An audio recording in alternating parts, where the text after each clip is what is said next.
someone, if you click this video, you've probably got an inkling that you may be a black sheep, or you may want to know a little bit more about the subject. You see, at first I just thought it was like terminology, like, you know, to sum up a black sheep.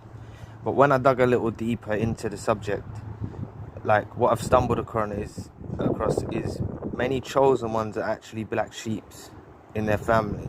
They're ostracized and made to feel less than, and they're more or less targeted individuals within even their own depths of their families, and they are like, they're always compared to the siblings or the cousins or the rest of the family. And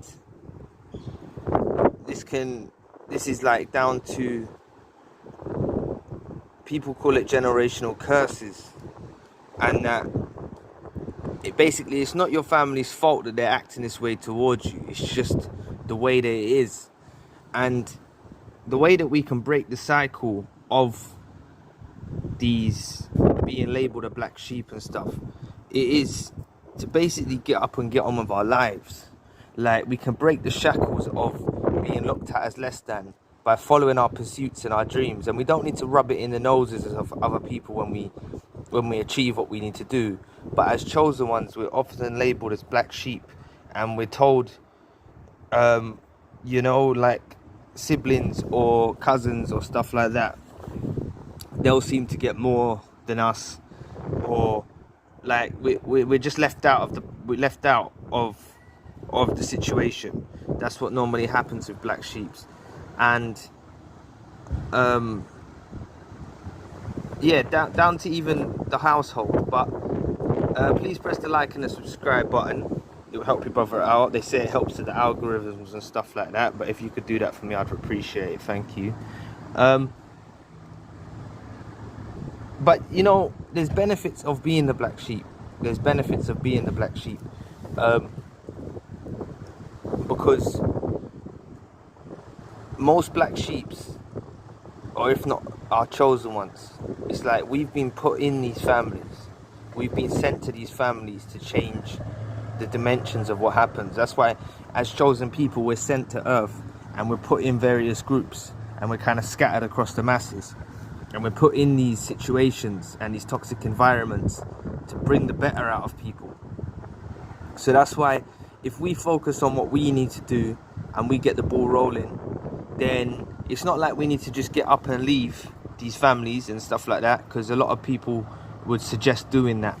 But I don't think that's the answer. I think that, like, as long as it's not you're dealing with toxic individuals like narcissists or psychopaths or stuff like that, then up and leave. But if it's just you're labeled a black sheep of the family, then you can kind of break that curse, or you can break that look on you.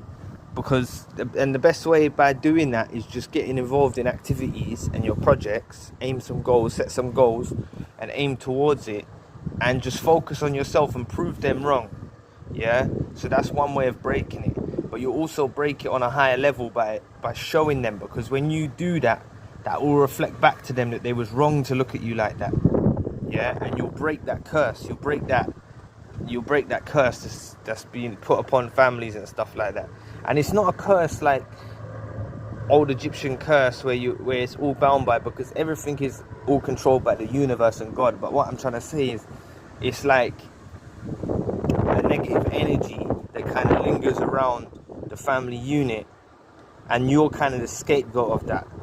Like, so they'll just point fingers at you, they'll make you feel less than, but it's actually because they're undermining their own achievements. But that's why I say, if we blossom, it's going to go in a better way. It will prove to your family members that you've done well and stuff like that.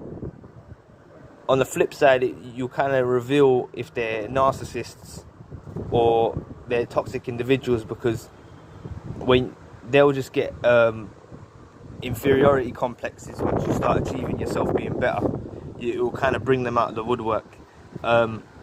They won't be grateful that you're doing well. They won't compliment you. They won't take their hat off to you, and that's basically the way they'll look at the situation. But just, you don't need to run away from these toxic families and stuff like that. Like, if they're not too toxic, but just what I'd say to you is, if you're the black sheep, yeah, you're rare, and it's better to be different than to be the same. And if just because you haven't been given things on a golden platter, you're not eating from a silver spoon, then it doesn't matter like that. Like, at the same time, you just got to pull your own weight, and you've got to get to the place where you need to be, because all of us have got pursuits, all of us have got dreams, all of us have got goals, or at least we've got the ability to try and set some goals. Yeah, set some goals to where we want to be in a year's time from now, 5 years time from now. Set some goals, set some, you know, it's not like you need to follow them religiously, but you need to have a rough idea of where you're heading towards, and try put a bit of work in every day and head towards that goal. Yeah, there'll be setbacks along the way and stuff like that, but that's what I'll say. Don't worry about not getting handouts, or other people got handouts, you didn't get a handout.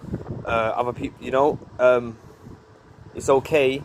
We're chosen ones, and we've got benefits. We've been bestowed blessings from God, so it's not like we need to do that. And naturally, because we're chosen, people have a look and a tendency to look towards us as if there's something wrong with us. Yeah, and that's what I've discussed that in depth in other videos about how onlookers will look at us like that. So it's down to our own family members too, and that's why we're often labelled the black sheep. But anyway, it was just a short video today. I'll leave that there. Please press the like and the subscribe button, and I'll see you.